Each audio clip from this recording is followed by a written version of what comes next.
open. Whenever you feel comfortable, you can make a 1, 2, 3 steps forward and get what you need.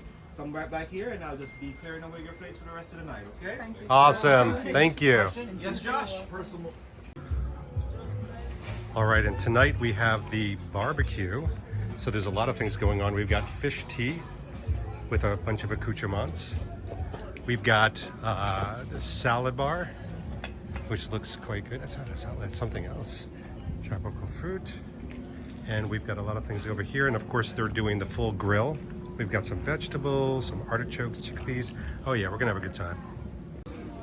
So I get it. This is a crazy plate. It's got pork, it's got cold salads, it's got breads, it's got all types of local food. And that's the thing, it's all local caught, local catch, and local delicious. Hello, David Zaritsky for the Bond Experience. Welcome back. I am back in a GoldenEye to have a discussion with my esteemed crowd. And this one's a little bit different. It's right up your alley because it's right up mine. And that is Ian Fleming Lifestyle. I know, it's not the James Bond lifestyle. Don't tune your cameras incorrectly. This is about the Ian Fleming lifestyle and how his lifestyle actually influenced the Bond novels. I'm going to be like, who's the guy that played Batman? Michael Keaton. Different Batman. Keep going. Adam West. Another Batman. Val Kilmer. George. Different Batman. Keep going. Christian Bale. Christian Bale. When people start talking off camera, I'm going to start swearing the living crap out of it. Christian Bale, thank you. That's not going to happen. We'll edit that out. We won't. So how that actually influences the novel and then how the novel influences the movie. We'll see how this goes. We actually have some things to share. And I've got an envelope. Look at that. Fleming Lifestyle. Looks official. It's not. Nefarious, and by the way, we've been having a very nefarious time with people, but these are the topics we're going to go over. And the first one, and I may ask for participation, so feel free to scream out at any time, except for Mike Poplowski. He's a ringer. He's an expert. I know you are. I may call on you. You'll see. Locations and nature. Now, I've worn this particular top. Phil Jewurst, not how it sounds, actually said I need to dial down the volume of the shirt, but believe it or not, this is right after Fleming's heart because it's nature. Fleming was very much into nature and location. In fact, if you notice in the James Bond novels, any bad guy that hurts an animal winds up dying. Go check it out in every single novel. If you hurt an animal, you wind up dying. That's how much he loved nature. He built GoldenEye specifically with no windows whatsoever, so animals could come in and you would be living inside as well as outside. So this is a very Fleming-esque shirt. And by the way, we're going to be talking about fabric. We're going to get into all that crazy stuff, but location. And we're at a very auspicious location. I told many of you today that Fleming had his very best friend, Ivor Bryce, actually research this area. He fell in love with Jamaica. He came here in the 40s, pelting rain. Rain. It wasn't beautiful like it is today. And he still fell in love with the people, the location, and the food. So when he came back and it was sunny, he knew this was the place to stay. 2 pounds later, he bought the land.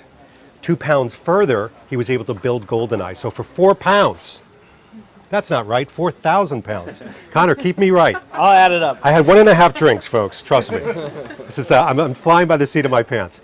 But that's the reality of things. Location was so important. So Bond, especially during wartime and post-war, in England and elsewhere, when he built his character, he knew that he could transport people. He knew that this was a sense of escape, and he knew that locations would play a significant role. All right, real quick, just shout out one at a time. No, I'm going to pick you. Joe Silak, favorite Bond location? Peace Gloria. You didn't say GoldenEye. Get out of here, MFer. No, yes, Piz Gloria. You got to love it. On Her Majesty's Secret Service, right? Classic. All right, Phil, favorite Bond location? Here, Jamaica. Not GoldenEye, Yeah. the Crocodile Farm. Well, why don't you just go there? I will. Son of a bitch. I'll go and run. Josh, favorite Bond location? Could be a book, could be a movie. No, Bahamas because of Thunderball. Thunderball, yeah. So, I mean, everybody picks their things, and it's usually an emotional connection and not just a physical connection. It's not just about the luxury, and that was part of Fleming's lifestyle. We've got to talk about food. Who here at GoldenEye has tried the ackee and saltfish?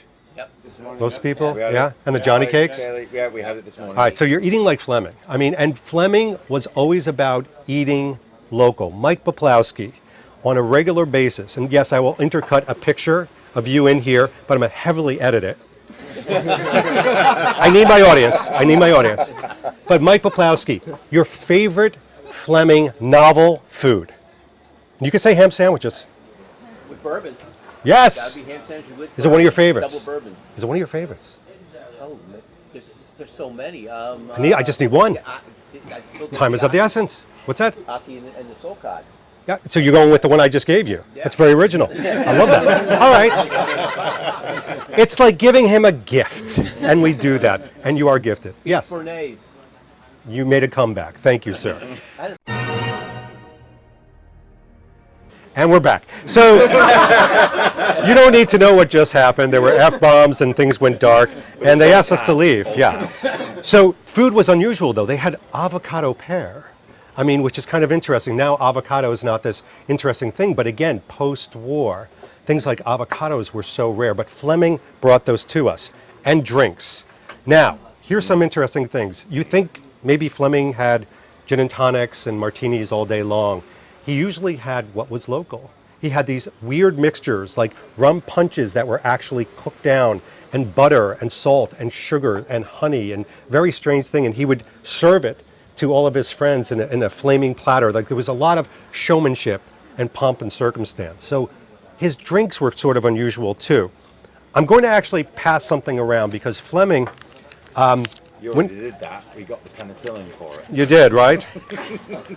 There's only so much to go around. And we're back. Yeah, exactly. Sorry. So I'm going to pass this around. This is one of, I know they talk about florists and Fleming a lot. This is a florist scent, but it's one that he actually took from his surroundings, which is a lime scent. Everybody can take a turn. We'll pass this around so you can smell it. You can put it on there, but it's actually a lime scent taken right from the Caribbean. This was his favorite scent. He actually would perfume his location, his home, and himself with it. So you can kind of pass it around a little bit. Smoking. So I know that we have a couple smokers here. I'm not looking at anybody. Dun-dun. Hello. Dun-dun. But Fleming, just like James Bond in the novel, as well as the movies, carried a metal case. Very similar to this. His was a gunmetal black. This is just a regular black case. Holds a certain amount of cigarettes in there. He would smoke close to 60 cigarettes a day, just like Bond. You could pass that around. What the people and the gardeners at GoldenEye have said is, this one is almost, and I know it says GoldenEye. Did you just get snapped? Someone actually got beheaded with this. Don't lose your head. So this is a little bit more accurate to what he would actually carry with the cigarettes, but this never left his body. Now, I just real quick, does anybody use a cigarette case? Yeah. You do. Do you have it on you? Best. It's in the room. Don't go get it. This video will be so long. But I'll pass this around. These are the type of things that during that era, in the 50s and even 60s, people would carry around as a certain invitation of, it's okay, I smoke, I know what I'm doing. When you Yeah, offered the lady a cigarette, a certain from the panache. case, it gave you some cachet. Absolutely, absolutely. So as you're passing some of these things around, one of the more interesting things that I have to note is Fleming's motivation. So that's part of his lifestyle. Fleming actually found a series of gold doubloons, which, by the way, he writes into Goldfinger and other places. We actually have a gold doubloon here for everybody to pass around. There was a bank of them, supposedly pirate treasure that was found off of GoldenEye. That's a little bit of lore, but we'll pass that around. Yeah, that's not getting passed around. It's well, if it doesn't come back to me, then it's a party well done. So this is going to be right up people's alley. His clothing, what he actually wore, if you see in some of the pictures, he wore a variety of things because of the heat. He wore linen, he wore voile, he wore Sea Island cotton. So we're going to pass this around. And I don't know if you've ever tried or even wanted to try the difference between these materials. Poor Chef Kate is like, why? Just I didn't buy into this. Kyle, yes, but you're in it, right? You're in for it. You're in for it. All right, so this is the voile that he would wear. You can pass that around. This is the Sea Island cotton. So you're going to notice it's a little bit softer. This is the silken Sea Island that he wore. And this is something kind of interesting. So this is a handkerchief from the tailor called Henry's in Kingston. So there were two tailors, and Mike, I don't even know if you know this. There were two tailors in Kingston where he got all those cool outfits with the little belts that Phil and others have tried to replicate. It's unfortunately now defunct, but when it was there, this is the type of material that it has. And just so you could see the difference between all these things, this is a twill cotton. If you wore just a regular twill cotton, you'd be schwitzing. That's Yiddish for sweating, like me. So it's a little difficult. All right, here comes the audience participation. And if we could get just a little bit of B-roll when we're doing this of people. But I'd like to do an experiment. I bet you would. Keep your clothes on. So I'd like everybody to go around. We've all know and understand, especially after this little diatribe, what the Bond lifestyle is. It could be a brand, it could be a location, it could be a food, it could be a scent, it could be anything that has to do with the Bond lifestyle. But what is that one Bond lifestyle thing that's very personal, that makes you think of James Bond? It could be literally putting your foot in the water of the Bahamas and taking you back to Thunderball, but it's that instant emotional thing from a Bond lifestyle that transports you into the world of Bond. Are you ready? Can I start with you? Sure. Connor? I would say my thing with the Bond lifestyle is that I think about all the time is being appropriately dressed. You get to hold that. You're going to pass this around. No, the thing I would say about the Bond lifestyle is that I always think about is being appropriately dressed and kitted out for whatever you're going to be doing.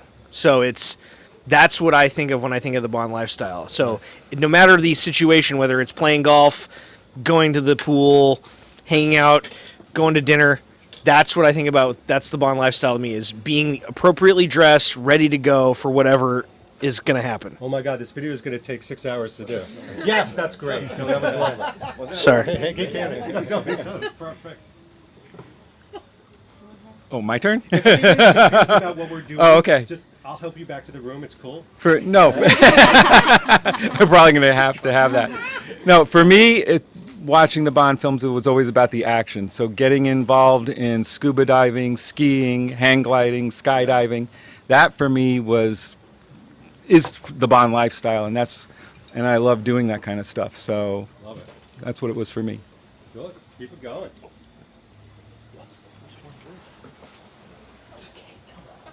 It's all the way down to me. I think for me, much like Connor, it's the style, right? So if you put on the well-fitted suit and look in the mirror, you just kind of have that immediate Bond moment. I'm going to keep it simple.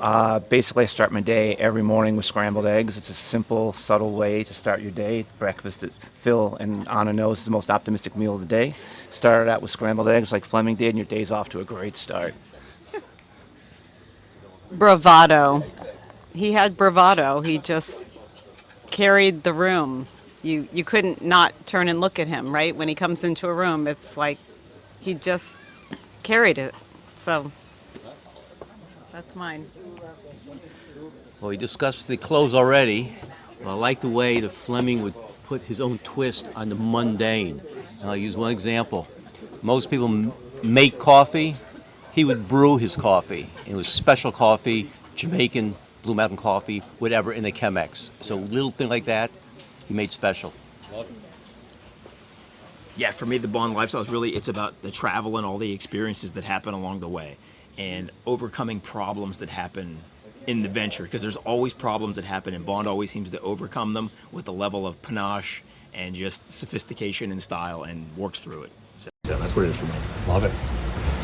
For me, I think it's the laser focus, and I've written about this before, but Bond lifestyle is very much, he's a Sophoclean hero that you gaze into the abyss and the abyss gazes back, and as soon as he doesn't have a case to focus on, he loses his mind. Winner! So he's a Sophoclean hero to the T, that he fits the mold very well. Oh God, you're screwed, Kyle.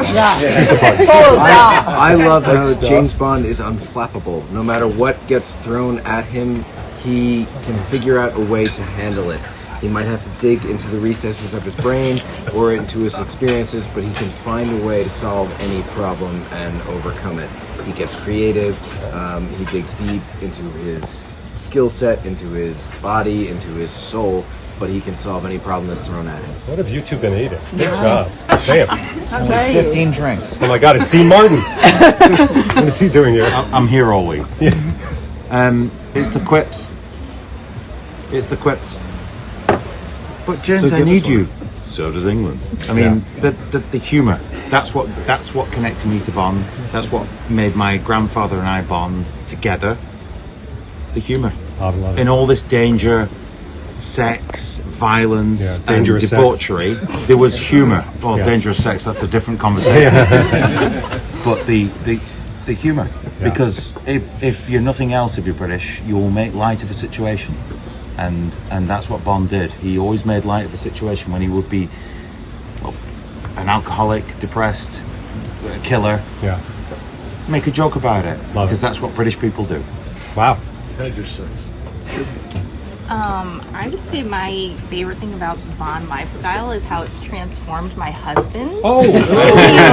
He's even more stylish and more fit now, so I've benefited. I mean, come on. First time I'm hearing of this, so Come on. Somebody's getting something. Well, there's a lot of things, but really, first and foremost are the wonderful exotic locations. So, from my earliest memories, my first ability to travel, I went to Nassau in the Bahamas.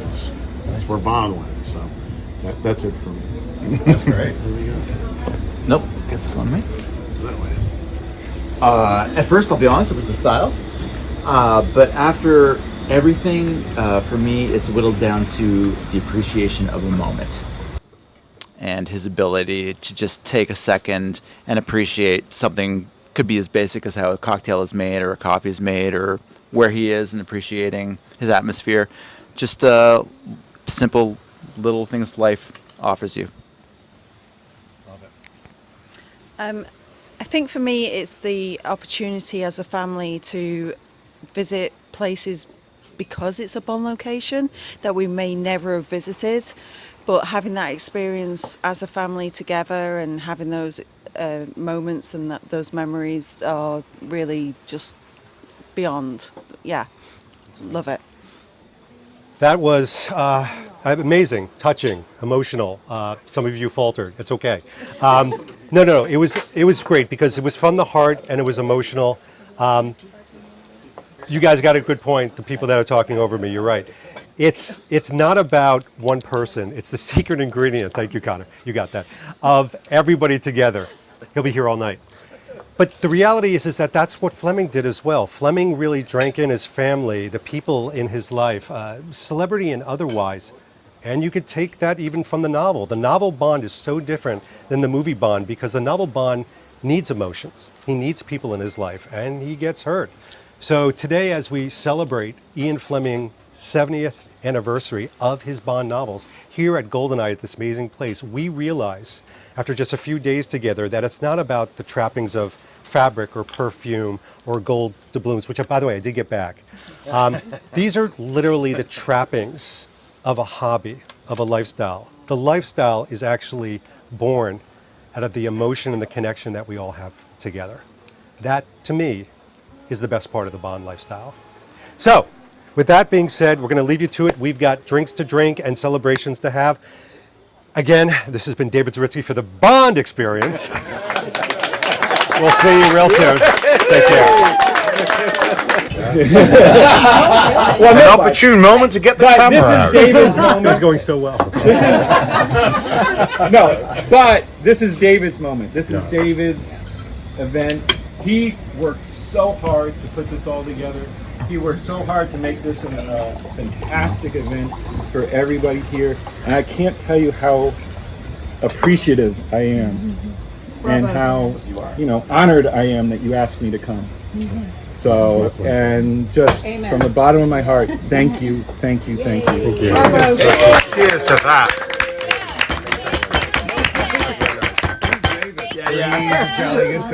It was exactly as I rehearsed it.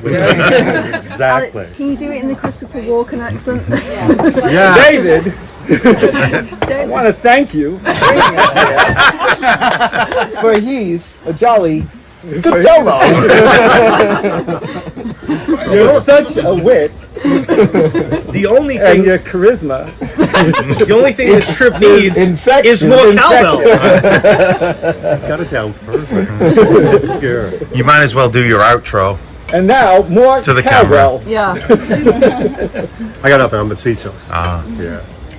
You do my outro so much better now. No, he actually does a really good job. This has been David Zaritsky for the Bond Experience, and thanks for watching. Remember to click the link below and subscribe. Hit that bell button. Oh, I never said that.